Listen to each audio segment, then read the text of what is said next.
నీకు ధైర్యం ఉంటే రా మాట్లాడదాం. ఒట్టొట్టే మాటలో కట్టెబెట్టు. పేర్లతో సహా డిస్కస్ చేయడానికి చర్చించడానికి నేను సిద్ధం. ఒకే కులానికి 49 సీట్లు ఇచ్చిన నువ్వు సామాజిక న్యాయం గురించి మాట్లాడతావా? నీకు అర్హత ఉందా అని అడుగుతున్నా. తమ్ముళ్ళు మీరు చెప్పాలి. అదే పెత్తందారీ వ్యవస్థ.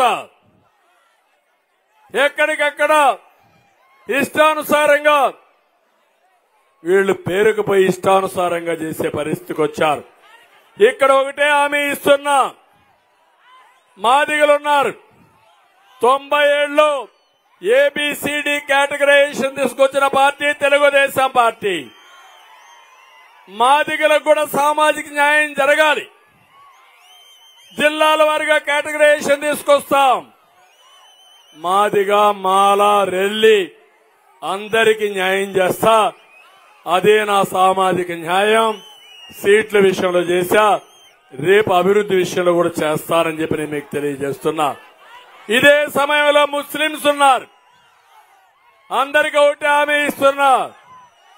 ముస్లింస్ అందరికి నేను ఇచ్చే హామీ, 14 సంవత్సరాలు మా పరిపాలన చూశారు. 2 సార్లు ఎన్డీఏలో ఉన్నాం. ఏ ముస్లిం కూడా అన్యాయం జరగకుండా మీ హక్కులు కాపాడిన పార్టీ తెలుగుదేశం పార్టీ. హైదరాబాద్ లో, కర్నూలులో 2 ఉర్దూ యూనివర్సిటీ పెట్టిన పార్టీ తెలుగుదేశం పార్టీ. ఉర్దూ 2వ భాష చేసిన పార్టీ తెలుగుదేశం పార్టీ. రంజాన్ తోఫా ఇచ్చిన పార్టీ తెలుగుదేశం పార్టీ. ముస్లింలకు బాగా డబ్బులు పెట్టిన పార్టీ తెలుగుదేశం పార్టీ. దుల్హాన్ ద్వారా మీ అందరి ఆడపిల్లలకు పెళ్లిళ్లు చేయించిన పార్టీ తెలుగుదేశం పార్టీ. దుకాన్ మకాన్ కింద మీకందరూ కూడా షాపింగ్లు ఇప్పించిన పార్టీ తెలుగుదేశం పార్టీ. కడకు మౌజములకి, ఇమాములకి ఆండ్రోర్యం ఇచ్చిన పార్టీ తెలుగుదేశం పార్టీ.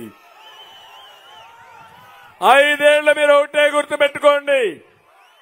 కేంద్రంలో తెచ్చిన అన్ని బిల్లులకి సహకరించిన పార్టీ వైఎస్ఆర్ కాంగ్రెస్ పార్టీ. దొంగ నాటకాలు ఆడుతున్నారు, కబుర్లు చెప్తున్నారు. మా వల్ల మీ రిజర్వేషన్లు పోతాయని మిమ్మల్ని రెచ్చగొడుతున్నారు. ఒకటే హామీ ఇస్తున్నా.